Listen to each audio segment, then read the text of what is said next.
అరే నాకు అర్థం కాదు. ఇప్పుడు ఆ రోజు ఆంధ్ర ముఖ్యమంత్రులు వాళ్ళు మన గొంతు నొక్కితేనే మనం సహించక బయటకు వచ్చి చట్టసభలో గొంతు నొక్కితే జనసభలో వచ్చి గర్జించిన మనం.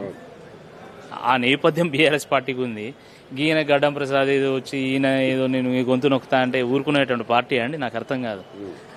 ప్రతి గ్రామంలో, ప్రతి గూడెంలో, ప్రతి తండాలో, ప్రతి గల్లీలో బీఆర్ఎస్ పార్టీ కార్యకర్త ఉన్నాడు.